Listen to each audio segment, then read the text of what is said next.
Suppose मैं किसी और इवेंट की बात नहीं करूँगी, किसी ने अपने किसी लव्ड वंस को वो चले गए हैं इस दुनिया से। हो सकता है कि आप बहुत छोटे हो, आपके पेरेंट्स में से कोई चला गया, और जैसे मेरे फादर हैं, ही वाज इन मैट्रिक जब उनकी वालदा का इंतकाल हो गया था। और अब उनके इंतकाल को 50 साल पिछले सितंबर में हो गए थे, और स्टिल वो जब भी उनके बारे में बात करते हैं वो कोई सेंटेंस मुकम्मल नहीं कर पाते उनके बारे में। वो बता रहे होते हैं उनको ये कलर पसंद था या समथिंग लाइक दैट, उनसे मुकम्मल नहीं होता, और जैसे आवाज़ भर आ जाती है और फिर उसके बाद वो बोलना बंद कर देते हैं। कुछ इवेंट्स ऐसे होते हैं अभी तक उनकी शख्सियत पे उसका इतना असर है।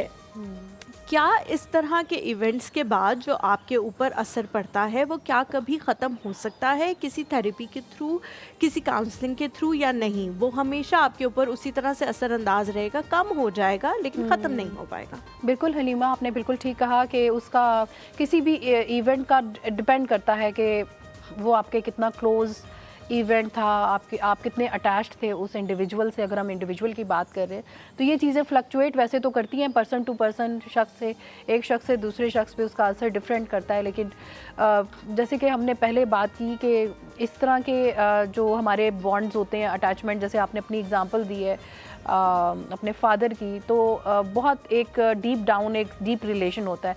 कई दफ़ा हमारे रिलेशनशिप्स में क्लोजर्स नहीं हो पाते, कई लोगों को वो गिल्ट रह जाता है कि आप बात नहीं कर सके अपने लव्ड वन से जो बिछड़ गए हैं फॉरएवर, और कुछ ऐसी बातें हैं जो आपको लगता है कि आप नहीं कह सके, तो वो एक सर्कुलर फैशन में आपको गिल्ट की फॉर्म में रहती हैं।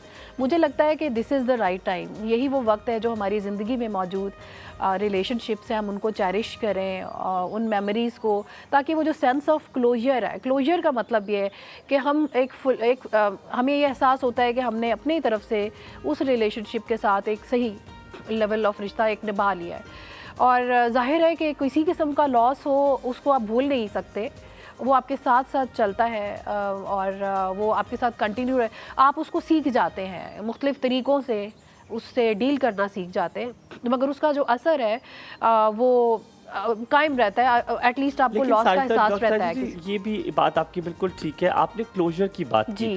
कभी कभी हम अक्सर जो लोग किताब पढ़ते हैं, मुताला करते हैं, उनको इस बात का अंदाज़ा होगा। आप किताब पढ़ते हैं, आपने आधी पढ़ी, किताब गुम हो गई, किताब खो गई, आपको तजस्सुस होता है कि किताब में आगे क्या था, मैंने तो पढ़ा ही नहीं, या किताब से बड़ा लगाव था, बहुत अच्छी स्टोरी थी, आपकी one of the favourite book बन गई, लेकिन आगे आप पढ़ नहीं सके।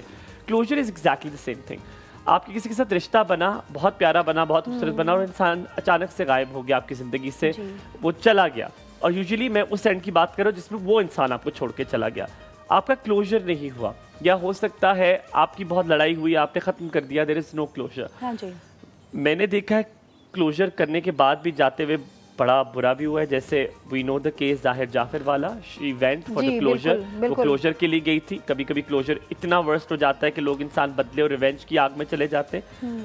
ये क्लोजर क्या कि इंसान से मिले बगैर भी क्लोजर हो सकता है? साइकोलॉजी क्या बताती? जैसे मेरे एक दोस्त से मेरा ख़त्म हो गया रिश्ता और मुझे शायद वो क्लोजर नहीं मिला, तो क्या वो क्लोजर ज़रूरी होता है? और वो क्या अकेले भी बैठकर हो सकता है? अगर आज कोई किसी से बिछड़ गया है और आज तक वो शादी के बंधन में भी बन गई है या बन गया है, लेकिन वो नहीं भूल सका, तो ये क्लोजर खुद भी हो सकता है। और क्लोजर को खुद ही होना होता है अकेले में, उसके पास जाए बगैर। उसके पास जाए बगैर मेरे ख्याल में एक अच्छा क्लोजर, या सही मानों में जो क्लोजर है, उसकी जो वैल्यू है वो तब होगी वो जब when it comes from you, वो आप खुद उस चीज़ के लिए एफर्ट करें।